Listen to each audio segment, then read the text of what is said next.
கிழக்கு இடைத்தேர்தல் சம்பந்தமா லயோலா கல்லூரி மாணவர்கள் எடுத்த கருத்து கணிப்பு வந்து ஆளுங்கட்சிக்கு மிகப்பெரிய அதிர்ச்சி ஏற்படுத்துற மாதிரி இருக்குங்க.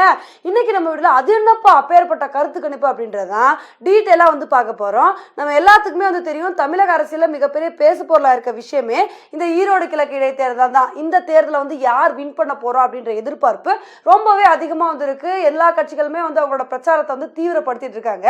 இந்த ஒரு சமயத்துல இந்த ஒரு தேர்தலை பத்தின கருத்து கணிப்புகளை வந்து லயோலா கல்லூரியோட முன்னாள் மாணவர்கள் வந்து நடத்திருக்காங்க. இதுல வந்து மக்கள் என்ன கருத்து சொல்லியிருக்காங்கன்னா, இந்த ஈரோடு கிழக்கு இடைத்தேர்தலில் வந்து திமுக கூட்டணி தான் அதிகமா வந்து வின் பண்றதுக்கான வாய்ப்புகள் இருக்கு. காங்கிரஸ் கட்சி வேட்பாளரான EVKS இளங்கோவன் அவர்கள் தான் அதிகமா வெற்றி பெறதுக்கான வாய்ப்புகள் இருக்குன்னு சொல்லிட்டு 42ல இருந்து 49% மக்கள் வந்து சொல்லியிருக்காங்க. அதே மாதிரி அதிமுக கூட்டணியோட தென்னரசு அவர்களும் வந்து பாத்தீங்கன்னா 31ல இருந்து 36% வந்து வின் பண்றதுக்கான வாய்ப்புகள் இருக்கு அப்படின்னு சொல்லிட்டு மக்கள் வந்து சொல்லியிருக்காங்க. நாம் தமிழர் கட்சியில இருந்து 6ல இருந்து 10% வந்து வின் பண்றதுக்கான வாய்ப்பு இருக்குன்னு சொல்லிட்டு மக்கள் வந்து அவங்களோட கருத்தை வந்து சொல்லியிருக்காங்க. இந்த கருத்து கணிப்பை வச்சு பார்க்கும்போது ஆளுங்கட்சிக்கு தானப்பா சாதகமா இருக்கு, அவங்க தானே ஈரோடு கிழக்கு இடைத்தேர்தலை வந்து வின் பண்ண போறாங்கன்னு சொல்றாங்க. இதுல என்ன அவங்களுக்கு அதிர்ச்சி அப்படின்னு கேட்டீங்கன்னா, அடுத்தடுத்து கேட்ட 2 கேள்விகள் தாங்க மிகப்பெரிய அதிர்ச்சியா வந்து மாறி இருக்கு. இந்த ஒரு ஈரோடு கிழக்கு இடைத்தேர்தல் வந்து யாரோட பிரச்சாரம் வந்து ரொம்ப ஸ்ட்ராங்கா இருக்கு, பிரச்சாரம் வந்து எந்த அளவுக்குல இருக்கு அப்படின்ற கேள்விக்கு EPS அவர்கள், அண்ணாமலை அவர்கள், சீமான் அவர்கள் இவங்க தான் வந்து டாப் 3 இடத்தை வந்து பிடிச்சிருக்காங்க.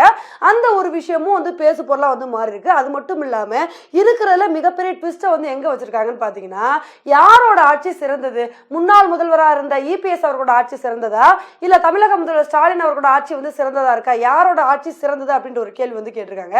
இதுக்கு வந்து 53% பேர் வந்து EPS அவர்களோட ஆட்சி தான் வந்து சிறந்ததா இருந்துச்சு அப்படின்ற மாதிரி கருத்து வந்து தெரிவிச்சிருக்காங்க. 42% வந்து ஸ்டாலின் அவர்களோட ஆட்சி வந்து சிறந்ததா இருக்கு அப்படின்னு சொல்லிட்டு கருத்து வந்து தெரிவிச்சிருக்காங்க. இந்த ஒரு விஷயத்தை தான் நிறைய பேர் வந்து பிடிச்சு கேள்வி கேட்டு இருக்காங்க. பாத்தீங்களா, EPS அவர்களோட ஆட்சி சிறந்ததான் வந்து நிறைய தமிழக மக்கள் வந்து நினைக்கிறாங்க.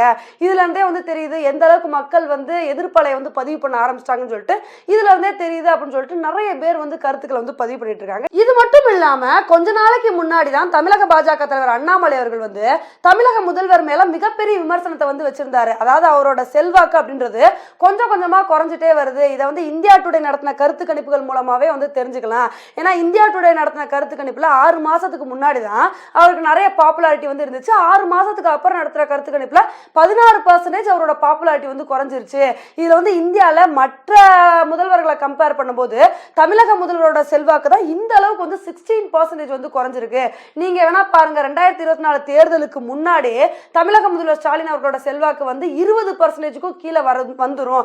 இது வேணா நடக்குதா இல்லையான்னு பாருங்க அப்படின்ற மாதிரி அண்ணாமலை அவர்கள் மிகப்பெரிய சவால் வந்து விட்டுருந்தாரு. இது மட்டும் இல்லாம இப்ப சமீபத்துல சாணக்கியா நடத்தின கருத்து கணிப்புல கூட இப்ப வந்து எலெக்ஷன் வச்சா யார் வந்து வின் பண்ணுவாங்க, மக்களோட வாக்கு யாருக்குன்னு கேட்டதுக்கு கூட அதிமுக கூட்டணி தான் அதிகமா வந்து வின் பண்றதுக்கான வாய்ப்புகள் இருக்குன்னு சொல்லிட்டு கருத்துக்கள் வந்து சொல்லியிருந்தாங்க. சோ இதை வச்சு பார்க்கும்போது கொஞ்சம் கொஞ்சமா ஆளுங்கட்சிக்கு எதிர்ப்பலை வந்து உருவாயிருச்சு. இந்த எதிர்ப்பலை வச்சு எப்படியாவது ஈரோடு கிழக்கு இடைத்தேர்தலில் வந்து நம்ம வந்து வின் பண்ணணும்னு சொல்லிட்டு எதிர்கட்சி பயங்கரமா தீவிரமா வந்து முயற்சி பண்ணிட்டு இருக்காங்க. ஒரு பக்கம் இல்ல மக்கள் வந்து எங்க கூட தான் வந்து இருக்காங்க, மக்கள் வந்து இன்னும் எங்களை நம்பிட்டு தான் வந்து இருக்காங்க, எங்க கூட தான் வந்து இருக்காங்க, அதனால ஈரோடு கிழக்கு இடைத்தேர்தலில் நாங்க தான் வந்து வின் பண்ணுவோம் அப்படின்னு சொல்லிட்டு ஆளுங்கட்சி வந்து தீவிரமா வந்து பிரச்சாரம் எல்லாமே வந்து பண்ணிட்டு இருக்காங்க. இதனாலதாங்க ஈரோடு கிழக்கு இடைத்தேர்தல் அப்படின்றது ஒரு முக்கியமான தேர்தலா வந்து பார்க்கப்படுது. இந்த கருத்து கணிப்புலாம் ஒண்ணுமே இல்லப்பா, இன்னும் மக்கள் வந்து எங்க கூட தான் வந்து இருக்காங்க அப்படின்னு சொல்லிட்டு ஆளுங்கட்சி வந்து ப்ரூவ் பண்ணணும்னா இந்த ஈரோடு கிழக்கு இடைத்தேர்தலில் சும்மா சாதாரணமா வெற்றி அடைஞ்சா மட்டும் பத்தாதுங்க, அதிரி புதிரியா வந்து வெற்றி அடையணும். அதிகமான வாக்குகள் வித்தியாசத்துல வந்து வின் பண்ணா மட்டும்தான் ஆளுங்கட்சி எங்களுக்கு எதிரான எதிர்ப்பலையெல்லாம் வந்து இல்ல, இன்னும் வந்து மக்கள் வந்து எங்களை வந்து எங்க கூட தான் வந்து இருக்காங்க அப்படின்றத ப்ரூவ் பண்ண வந்து முடியும். பொறுத்து வந்து பார்க்கலாம் ஈரோடு கிழக்கு இடைத்தேர்தலில் வந்து என்ன மாதிரி ரிசல்ட்ஸ் வந்து வருது என்ன அப்படின்றத. ஓகே ஃப்ரெண்ட்ஸ், இந்த ஒரு விஷயத்தை பத்தி நீங்க என்ன நினைக்கிறீங்க அப்படின்றத என்னோட கமெண்ட் செக்ஷன் வந்து போடுங்க. இதே மாதிரி இன்னொரு உங்களை வந்து மீட் பண்றேன். Bye friends.